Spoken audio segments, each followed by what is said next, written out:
Je m'appelle Fatih Badeli, je suis le CEO et cofondateur d'Exaion.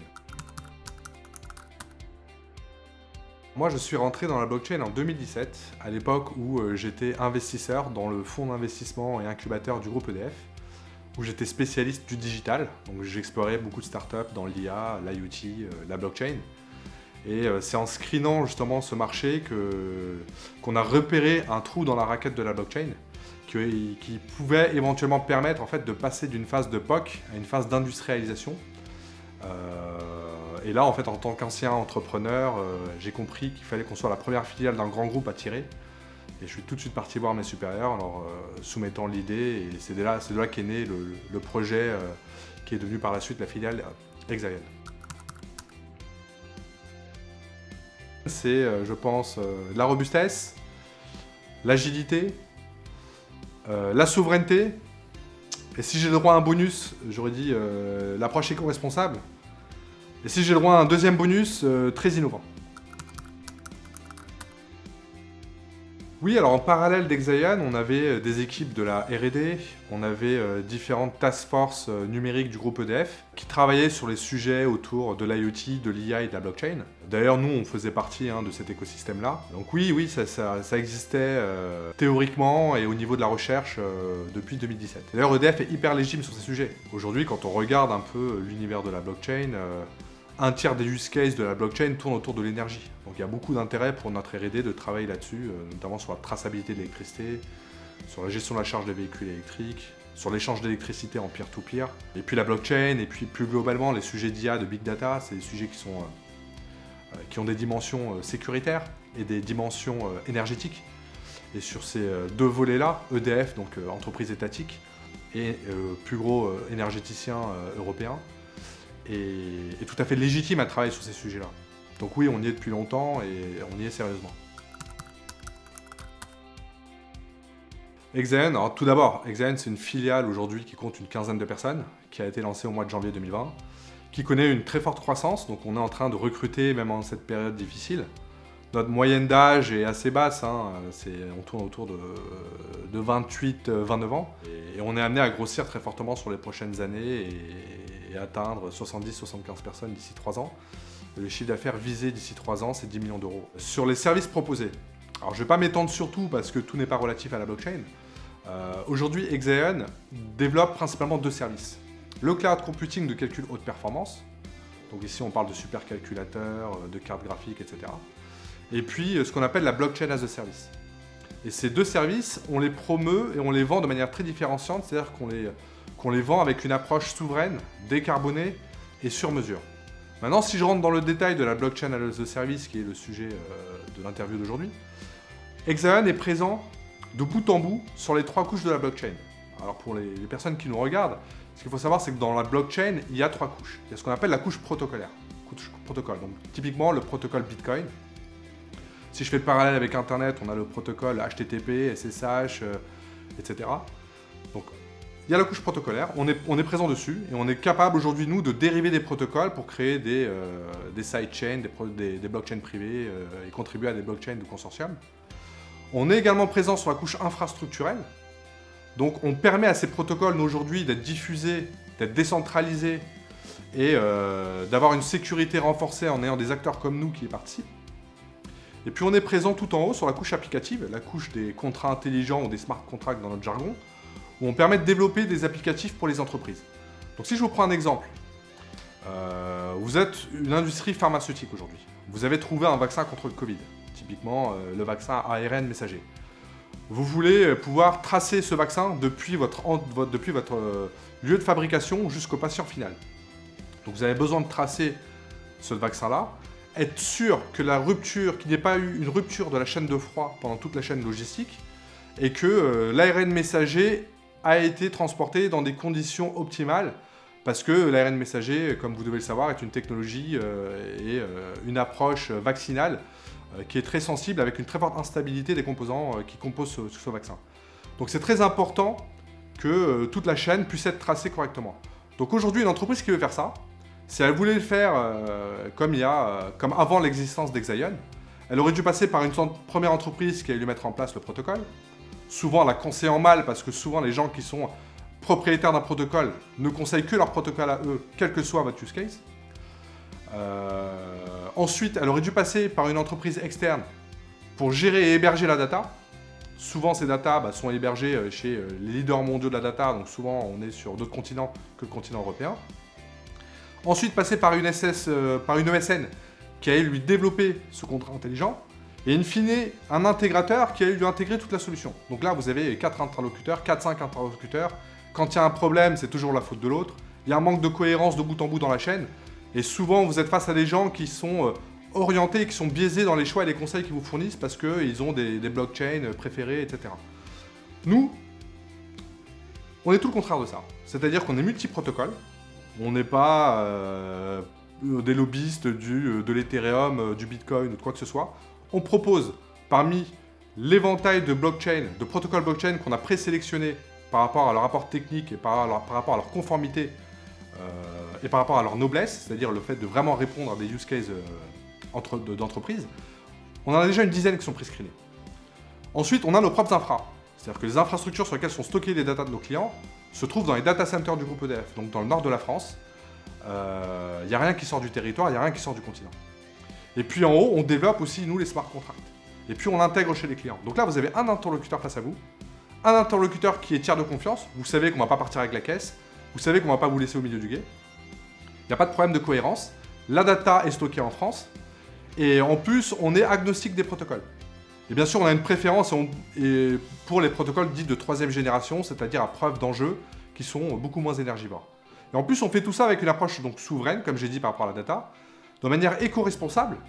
C'est-à-dire, ce qu'il faut savoir chez Exaion, c'est que nous, nos data centers se trouvent dans le nord de la France, la région la plus exportatrice d'électricité.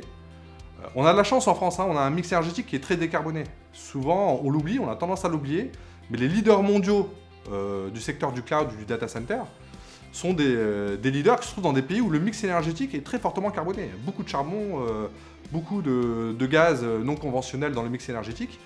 Donc nous, quand on développe des produits technologiques, on les fait avec cette conscience environnementale. D'ailleurs, je vous cite un chiffre, d'après l'ADEME, en 2030, 13% de la consommation électrique mondiale proviendra du secteur des data centers. Et en 2050, ce sera 100% de la production électrique actuelle. Donc si on continue à générer de la data et à gérer la data de la façon dont c'est fait aujourd'hui, ça va être problématique. Si pour liker une photo dans les réseaux sociaux, il faut brûler un arbre, c'est pas notre définition du progrès. Nous, clairement, on n'est pas là-dedans. Donc, nous, chez Exaion, on a aussi ce côté environnemental, et c'est pas que du greenwashing. Donc, on est dans une région qui est très fortement exportatrice d'électricité, donc beaucoup de nucléaire décarboné, grâce à EDF, et grâce à ses centrales nucléaires, beaucoup d'éolien. Ce qu'il faut savoir, c'est qu'on récupère aussi la chaleur dans nos data centers générée par le fonctionnement des supercalculateurs et de nos machines pour chauffer un entrepôt de stockage de produits pharmaceutiques qui est juste à côté, avec notre filiale Dalca qui récupère cette chaleur et qui la recycle et qui la redistribue sur d'autres sites. Ensuite, on propose à nos clients, on envoie des signaux tarifaires à nos clients pour les inciter à consommer ou à faire tourner leurs algorithmes aux heures creuses, pour éviter de faire tourner leurs algorithmes en heure pleine, là où ça pollue le plus. Puis en plus, on leur fournit une garantie du mix énergétique qui leur est fourni, basée sur les smart contracts. On leur dit voilà, dans le contrat qu'on vous a vendu, ou le service qu'on vous a rendu, il y a X %, la teneur en carbone est de X grammes de CO2 par kilowattheure. Donc voilà tout ce qu'on fait aussi sur cette approche environnementale. Et puis on a des services sur mesure. C'est-à-dire que nous, on n'est pas des généralistes du cloud. On n'a pas mis en place une autoroute où on vous dit voilà, venez récupérer nos services cloud très peu chers, mais par contre vous aurez un service approximatif. Ou alors si vous voulez un truc qui est customisé par rapport à votre besoin, vous le facturez très cher. Nous, on fait beaucoup de blockchain, on est spécialiste de la blockchain, et les nœuds et l'infrastructure qu'on gère est hyper stable. Et nos clients nous le disent, on est à chaque fois le gestionnaire de réseau et de nœuds le plus stable qu'ils aient dans leur portefeuille, souvent dans leur consortium. Donc voilà ce que fait Exaion, c'est une solution assez unique. On a parmi nos clients beaucoup de grandes entreprises, mais aussi de PME. On a beaucoup de clients français, mais aussi étrangers. On est présent sur une variété de secteurs. On est présent dans l'agroalimentaire, dans le luxe, dans l'énergie, dans le transport, dans l'industrie pharmaceutique et dans l'industrie bancaire. Donc on a de très grands noms que je ne peux pas citer aujourd'hui pour des raisons de confidentialité qui travaillent déjà avec Exaion. Donc par rapport aux protocoles qui sont utilisés par Exion, aujourd'hui on est présent sur une dizaine de protocoles. La façon dont on les sélectionne, il y a plusieurs phases dans la sélection. C'est déjà est-ce qu'elles répondent à nos critères techniques? Dans les critères techniques, vous savez, il y a des protocoles de première génération, de deuxième génération et de troisième génération. Les premières, il n'y avait quasiment pas de smart contract et c'était très énergivore. Dans les deuxièmes, on avait du smart contract, mais c'était toujours très énergivore. Et dans les troisième générations, on a beaucoup de smart contracts, c'est très rapide, c'est interopérable et c'est très peu énergivore parce qu'on est sur du proof of stake, donc la preuve d'enjeu qui est beaucoup moins énergivore. Donc nous, on est clairement orienté par rapport à ça. Donc la preuve d'enjeu, c'est quelque chose qu'on privilégie beaucoup. L'interopérabilité, c'est quelque chose qu'on privilégie beaucoup. Et la noblesse du protocole, c'est quelque chose qu'on privilégie beaucoup. C'est quoi le use case qu'il y a derrière? Est-ce qu'on est dans un environnement où on va spéculer, simplement? Ça ne nous intéresse pas. Est-ce qu'on est sur des cryptoactifs qui vont servir de monnaie d'échange sur le dark web? Ça ne nous intéresse pas. Par contre, ce qui nous intéresse, c'est les protocoles qui vont permettre de développer des cas d'usage pour les grandes entreprises. Donc là, on est dans Ethereum. Et on est un des premiers à avoir basculé sur Ethereum 2.0, en preuve d'enjeu. On est sur Tezos. On est sur Cosmos. On est sur l'Energy Web Foundation. On est sur Hedera. On regarde de près Polkadot. On regarde de très très près Cardano. Donc voilà à peu près l'univers des protocoles dans lesquels on est présent. Il y en a une dizaine. Et puis il y en a d'autres qui sont en cours d'étude. On n'est absolument pas limité.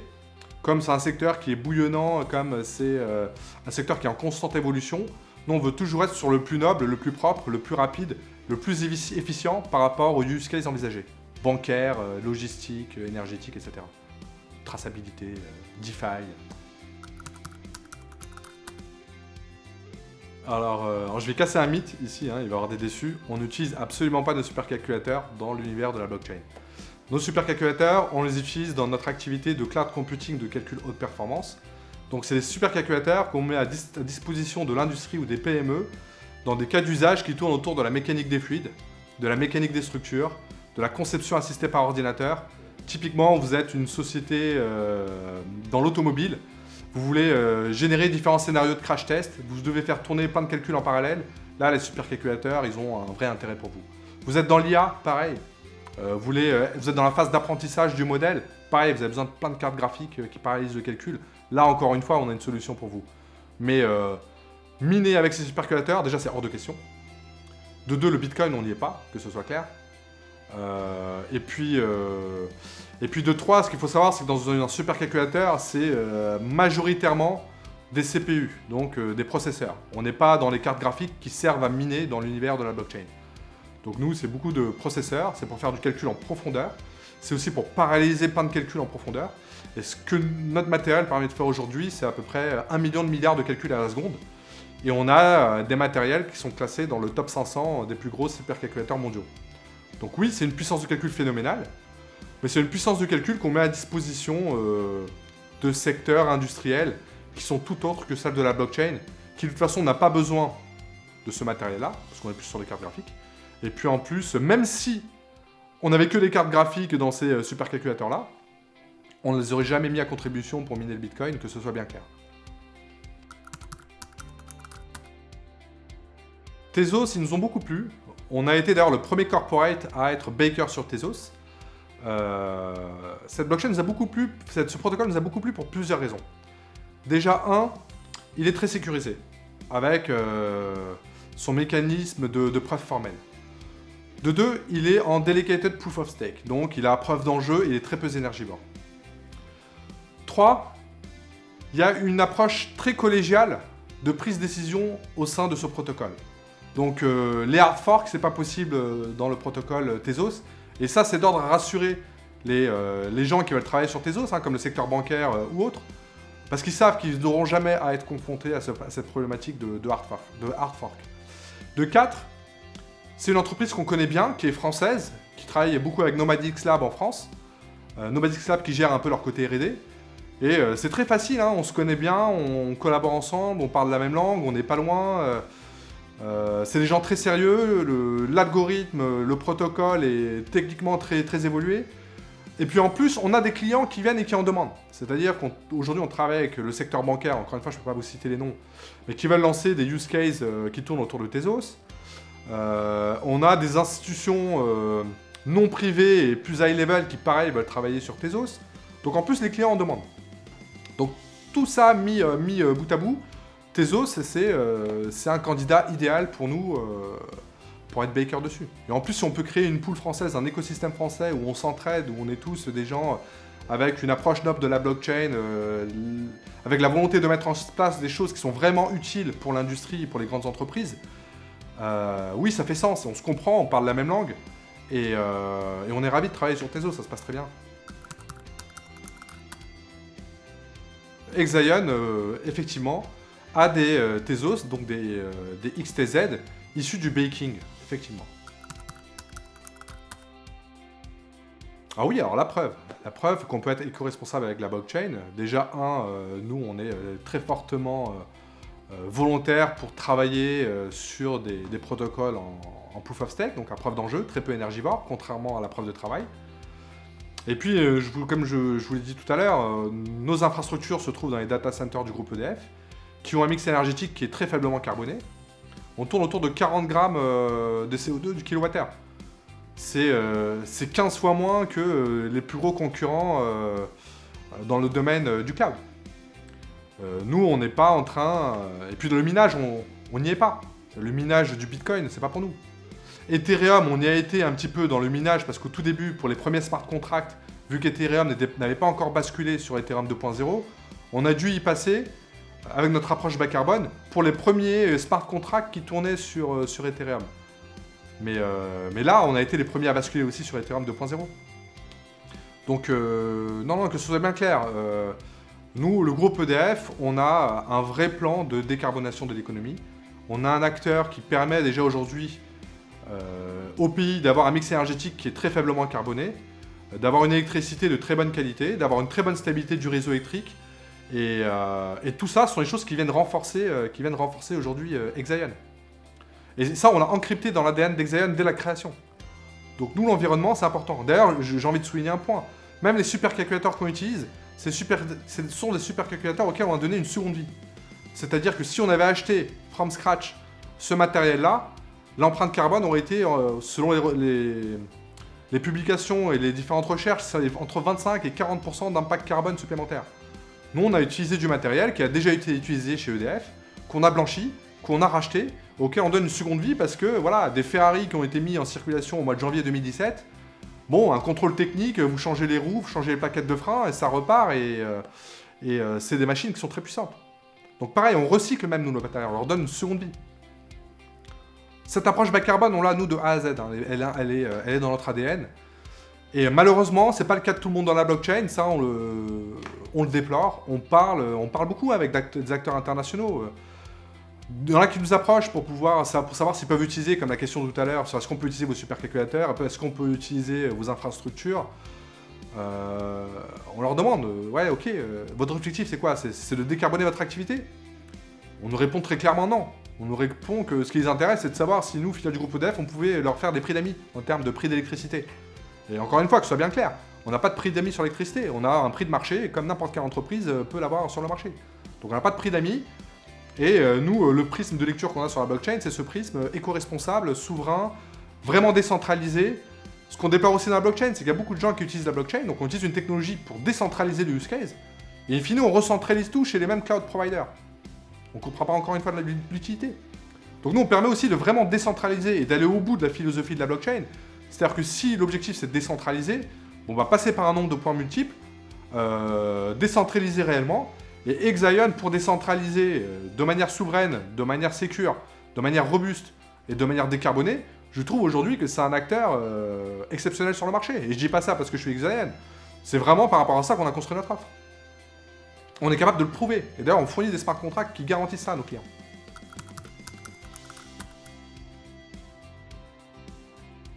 Sur l'arrivée du quantique dans l'univers de la blockchain, effectivement, il y a pas mal de questions qui tournent autour de ça, notamment sur la capacité même à hacker des réseaux blockchain qui sont dits non hackables parce que distribués, très diversifiés, très diffus. C'est vrai qu'il y a un risque plus tard avec l'arrivée du quantique. Le quantique, on n'y est pas encore.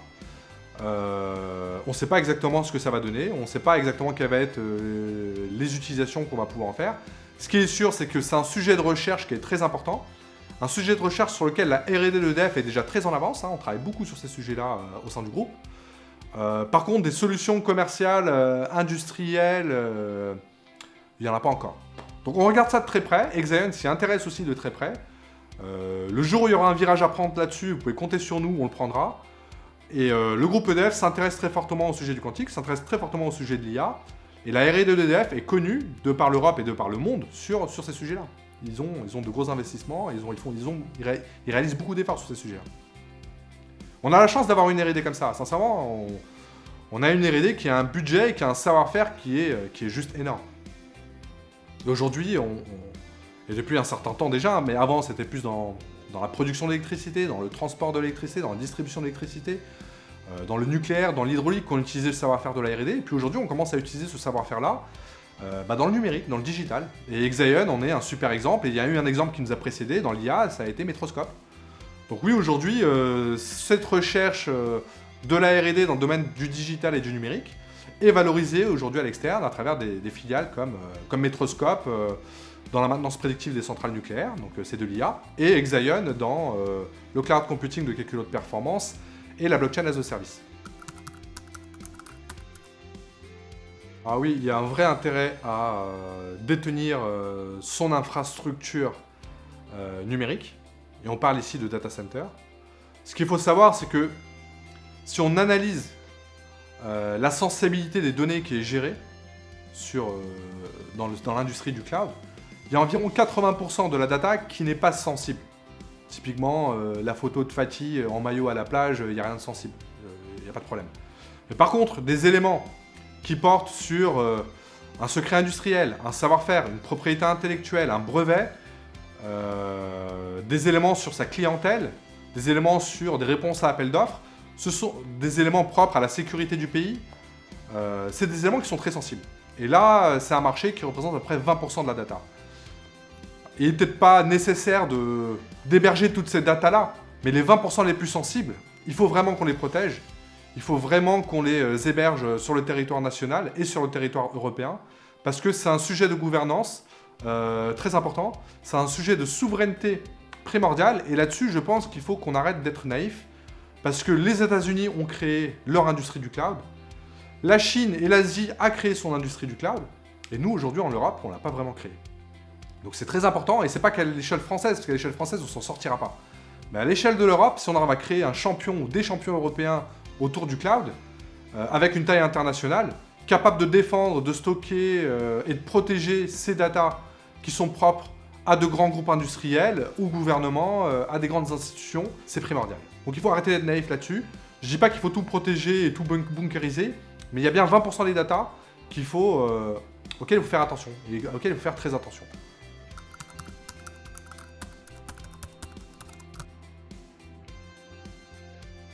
Pour ma part, je suis un ancien entrepreneur. Je viens du monde bancaire, de la finance. Les gens avec qui j'ai créé Exaion, mes collaborateurs, mes partenaires, sont les gens qui viennent du monde du cloud, de l'IT. On est tous des passionnés de la blockchain depuis 2015 à peu près, en moyenne pour l'équipe. Mais en même temps, on travaille tous pour des grandes entreprises. Donc moi, j'ai travaillé pour une grande banque française. Je travaille pour le groupe EDF depuis quelques années. Et ce qu'il y a, c'est qu'on comprend les deux mondes. Quand on parle avec des jeunes start-upers du monde des cryptoactifs, on se comprend, on les connaît très bien, on fait partie de l'écosystème, ce sont des amis, on a un grand respect mutuel. Puis en même temps, on est salarié de grands corporates. Et puis, je commence à être un dinosaure de la blockchain. Moi, j'ai 38 ans, je suis un vieux dans ce domaine. Mais il y a des gens les jeunes avec qui on parle, on comprend très bien ce qu'ils disent, on comprend très bien leurs problématiques, on sait très bien ce qu'ils veulent faire. On sait très bien que pour beaucoup, ils ont de très bonnes intentions. Après, ils n'ont peut-être pas les codes des grandes entreprises. Ils n'ont peut-être pas les use cases auxquels nous, on a accès. Et puis nous, on est fluent en langage des grands corporates, en langage des grandes entreprises. On y travaille depuis des années. On connaît leur rigueur. On connaît leur use case, on sait toute l'importance qu'ils mettent sur la conformité de ce qu'on fait et de toute l'importance de l'éthique qu'il y a sur chacune de nos paroles et sur chacune de nos actions et sur chacun de nos projets. Donc on a réussi à concilier ces deux, on est très proche de l'écosystème de la blockchain, on est des employés de grandes entreprises, Et avec Exaion, ce qu'on essaie de faire, c'est de créer un pont entre ce monde d'initiés et puis ce monde des grandes entreprises. Et j'espère qu'on arrive à le faire. En tout cas, les premiers retours qu'on a, c'est qu'on on a créé des partenariats avec des startups de la blockchain. Hein. Ces partenariats grands groupes, petites startups, il n'y en a pas beaucoup. Bah, nous, chez Exaion, on le fait. On tend souvent la main à des partenaires, à des sociétés de 3, 5, 10 personnes, sous condition qu'ils respectent tout ce qui est propre à la conformité, qu'ils soient bien en accord avec notre éthique, avec nos valeurs, et que ce soit bien compatible avec la politique des grandes entreprises. Mais on crée plein de ponts, hein. Vous avez vu, on a créé un partenariat avec Just Mining, on travaille avec Tezos. Alors, je peux pas le dire maintenant, mais dans les prochains jours, on va annoncer un partenariat avec une autre très belle startup française. Donc voilà, donc on crée ces ponts, on crée ces liens, on aide cet écosystème blockchain française à se structurer, à se mettre en place, et on essaye de tenir la main de nos jeunes partenaires.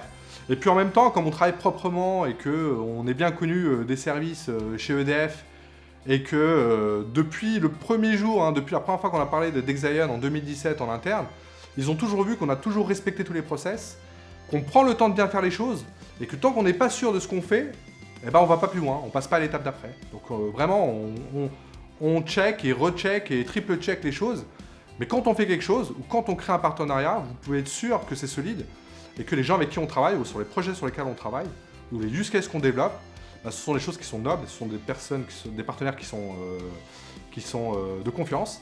Et voilà pourquoi on communique hein, sans aucun filtre, de manière très naturelle. Et aujourd'hui, le marché nous accepte très bien tel qu'on est, et puis et on comprend les deux langages. Hein, on comprend le langage des jeunes de la blockchain, et on comprend aussi le langage d'un grand industriel comme le groupe EDF, qui est très sérieux et qui est un acteur qui gère des actifs très sensibles comme des centrales nucléaires, comme des barrages hydroélectriques. On a su, voilà, et ce que je peux vous dire aussi, c'est qu'on a déstressé le marché. Avant nous, les grands corporates, beaucoup ne parlaient même pas de blockchain. Depuis qu'on est là, on sent qu'on est en train de déstresser. Il y a des grands corporates qui veulent rentrer dans la blockchain et qui veulent rentrer à tout prix avec nous. Et c'est même des conditions souvent chez eux, de dire ok, vous allez dans la blockchain, mais si vous y allez avec Exaion, parce qu'on a confiance. Et pas avec telle ou telle startup à l'international, en Asie ou ailleurs. Donc c'est bien, on contribue aussi à déstresser l'industrie, à déstresser les grands corporates. On est ravis de le faire, on prend le temps d'expliquer. Souvent, on va même pitcher ça à différentes directions chez nos clients.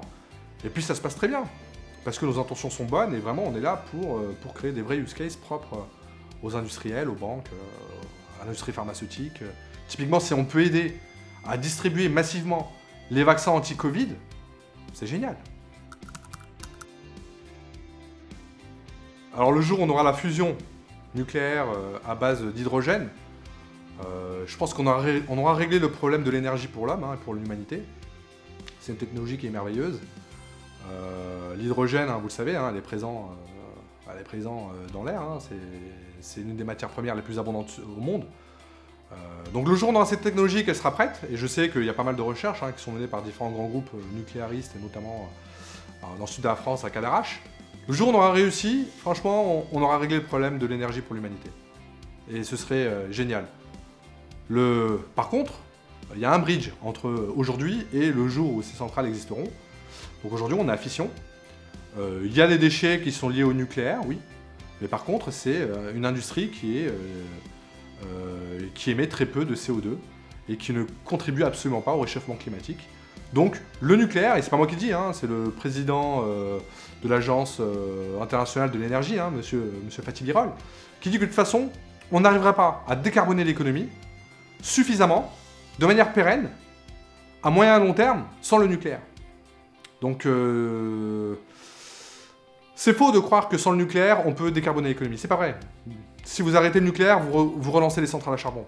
Il faut savoir ce qu'on veut.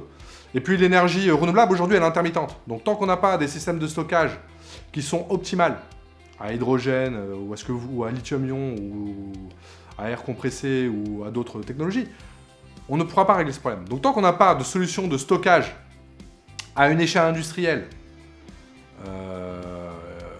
et qu'on ne peut pas répondre à cette problématique liée à l'intermittence de la production d'énergie par le PV ou par l'éolien, la réalité c'est qu'en dehors du nucléaire, il n'y a pas de solution. Donc après, c'est le charbon, c'est le gaz non conventionnel. Il faut savoir ce qu'on veut. Et puis, il faut souligner aussi que l'énergie qui provient du nucléaire et du réseau et d'un réseau comme celui du groupe EDF, c'est une électricité qui est de très bonne qualité. Si je vous pose la question, combien d'heures d'interruption d'électricité vous avez eu, vous, pendant la première phase de confinement? Aucun. Moi, j'ai jamais eu de problème de coupure d'électricité à Paris, en région parisienne ou très rarement en France. Quand il y en a, c'est parce qu'il y a eu un incident climatique, un ouragan, un mini tsunami, une inondation. Et même là, les équipes d'EDF interviennent en 24 heures et le problème est réglé. Mais voilà, donc c'est une électricité qui est très fiable, c'est une électricité qui est très faiblement carbonée. Puis la réalité, c'est que c'est une électricité qui est pas chère. Enfin, comparons nos factures d'électricité aujourd'hui en France avec l'étranger. Moi, je discute avec des amis à moi, l'électricité, des fois, c'est 20-30% de leur budget, de leur salaire. On n'est pas du tout sur ces ordres de grandeur-là en France, qu'on soit très clair. Pareil, donc sans le nucléaire, il faut s'attendre aussi à ce que la facture grimpe. Et elle est très élevée partout ailleurs dans le monde. Donc on a un outil industriel qui est incroyable en France. Sauf qu'il faut attendre de le casser pour se rendre compte de la chance qu'on avait. Là, je vous le dis, tant qu'on l'a et tant qu'il est là, on a une grande chance en France d'avoir une entreprise comme EDF qui nous envoie une électricité stable, de qualité, décarbonée, pérenne et pas chère. Donc qu'est-ce qu'on veut de plus? Alors le projet blockchain préféré, il n'est pas encore en place. C'est celui qu'on va mettre en place et ça va être celui qui va permettre d'assurer la traçabilité des vaccins anti-Covid. Si on peut contribuer à faire ça, on va le faire avec plaisir. D'ailleurs, on contribue déjà, nous, je ne veux pas en faire la pub ici, mais voilà, très rapidement, on a déjà mis de la puissance de calcul, des parties de nos supercalculateurs, à disposition de la recherche pour la lutte contre le Covid. Voilà, on le fait, je ne vais pas citer les noms parce que je ne veux pas en faire de la pub, mais on y participe déjà indirectement et de manière gracieuse, on fait rien payer à nos partenaires. Mais si demain on peut aller au bout de la logique et aider justement à tracer toute la logistique du vaccin, ce sera mon projet blockchain préféré. Mais il est devant nous, on ne l'a pas encore fait et j'espère qu'on le fera. Sincèrement, moi je suis très agnostique par rapport à tous ces sujets-là. La question c'est de savoir qu'est-ce qu'on veut faire. Si au niveau d'une entreprise, vous voulez mettre en place un projet blockchain et qu'elle est propre à votre entreprise et à votre secteur, vous n'avez pas besoin d'aller sur une blockchain publique. Vous pouvez la faire en interne, ça vous permet d'automatiser, je sais pas, vous êtes dans l'industrie du luxe, vous voulez lutter à contrefaçon, vous mettez en place votre blockchain privée ou votre blockchain de consortium avec d'autres acteurs du luxe, vous n'avez pas forcément besoin d'aller dans le public. Vous êtes dans quelque chose de beaucoup plus mainstream.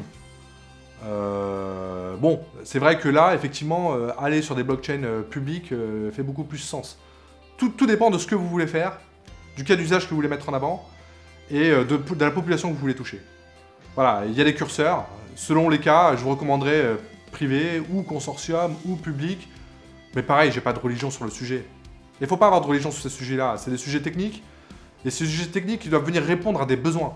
Donc par rapport à vos besoins, par rapport à votre problématique, chacun de ces protocoles blockchain, chacun de ces mécanismes de consensus, chacun de ces protocoles viennent répondre à des problématiques très diverses. Si je fais parler avec Internet, HTTP, voilà, vous envoyez des fichiers, de la donnée. Avec le SSH, vous envoyez des fichiers de manière sécurisée. HTML, ça permet de travailler sur les mails. Et c'est l'imbrication de tout ça qui vous permet d'avoir, de manière très native et naturelle, plein de fonctionnalités sur Internet. Personne ne sait derrière que vous êtes sur du HTTP, du SSH, du HTML. Vous vous connectez, vous allez sur le web, vous allez sur votre adresse mail, vous envoyez un mail, et derrière, vous ne savez pas quels sont les protocoles qui tournent. Bah, demain, la blockchain, ce sera pareil. Dire c'est quoi le mieux entre le HTTP et le HTML, ça n'a pas de sens. Il y en a un qui gère des mails et d'autres des flux de données. Dans la blockchain, c'est pareil.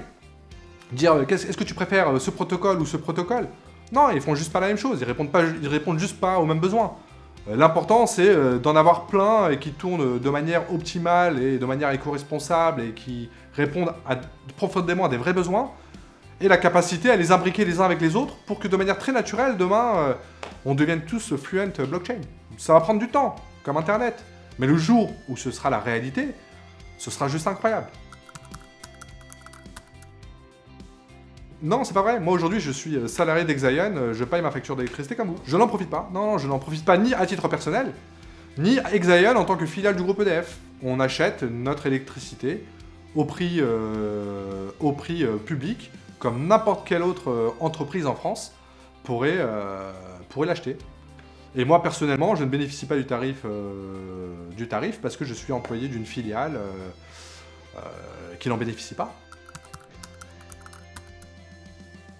Alors qu'on soit très clair sur le cold storage, nous aujourd'hui on est en phase d'expérimentation. On le fait pour Exaion et pour différentes entités, différentes directions du groupe EDF. Donc c'est absolument pas une solution qu'on commercialise aujourd'hui. On va pas chercher des clients sur ces sujets-là.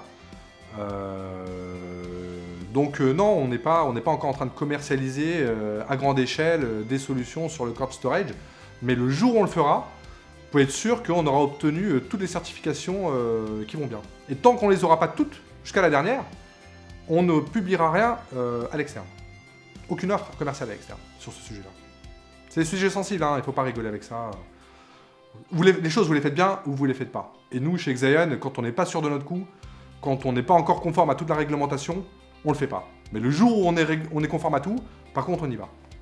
On y va fort parce que voilà, on a cette force de frappe, on a la robustesse du groupe EDF derrière nous, on a l'agilité de la start-up, et puis on a tous ces processus internes de validation, de conformité, d'éthique, de réglementation qu'on regarde de très près. Et d'ailleurs, dans le board d'Exaion, on a des responsables risques, des juristes.